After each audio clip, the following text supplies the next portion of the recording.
प्रेम जी जो हेमंत बिश्व शर्मा ने कहा, मैं समझता हूँ कि हिंदुस्तान में जो सबसे जहरीले दिमाग वाले कुछ नेता हैं, उनमें से हेमंत बिश्व शर्मा भी एक हैं। उन्होंने ये जो कहा, इसके बाद तो उन पर कानूनी कार्रवाई होनी चाहिए। मतलब ये इतना बड़ा एक सांप्रदायिक विद्वेष से भरा बयान है, जिस पर उस तरह से कहीं कोई प्रतिक्रिया नहीं हुई। मीडिया में भी इस पर डिबेट नहीं हुई, मीडिया ने भी इसको इस पर कोई टिप्पणी की या इस पर सवाल उठाए। तो एक तो मीडिया ऐसी जब चीजें होती हैं तो चुप रह जाता है, और जब इसके विपरीत उसको मसाला मिलता है तो वो उसको, जो अगर न्यूज रूम की भाषा में कहें तो तान देता है। तो ये जो पूरी प्रवृत्ति है, इसको ये हम अब मीडिया की बात आरफा कह ही चुकी है कि हमें एंकर और कुछ जर्नलिस्ट तक सीमित नहीं रखना चाहिए। ये पूरा मीडिया एनवायरनमेंट इकोसिस्टम में ढल गया है। ये चुनौती कितनी बड़ी देखते हैं आप?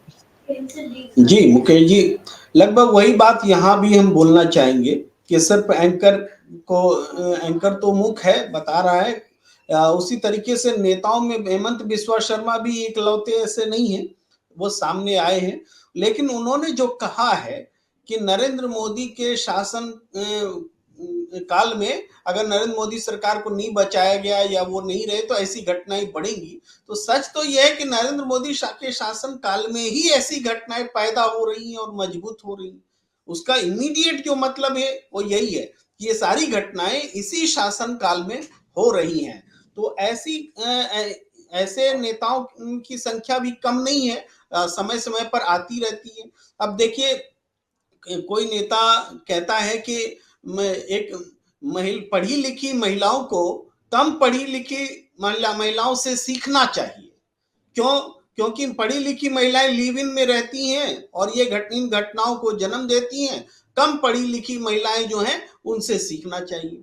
तो समझिए कितना बड़ा मैसेज दे रहे हैं। वो भी तो बीजेपी का नेता ही है। वो मैसेज दे रहा है कि पढ़ने लिखने की लड़कियों को कोई जरूरत नहीं है। तो इस तरह का ये भी एक संदेश है। तो आप कहां देखें, कहीं हेमंत बिस्वा शर्मा है और अलग अलग सेक्टर्स में अलग अलग तरीके से बात कर रही है। साध्वी इनका जो मैंने नाम बोला साध्वी प्रज्ञा ही है। उन्होंने जो अभी आज का बयान दिया ताजा, वो ये भी महिलाओं को लेकर के ही है कि भाई हम लव ही जिहाद है। तो हम ये देख रहे हैं। आरफा खानम जी ने एक जिक्र जरूर किया जिसमें पूरे मुस्लिम युवकों के प्रति की क्या जो छवि बन रही है उसका बहुत अच्छे से उन्होंने जिक्र किया। लेकिन मैं ये बात ध्यान दिलाना चाहता हूं कि हिंदू लड़कियों के साथ क्या होने वाला है इन घटनाओं के बाद।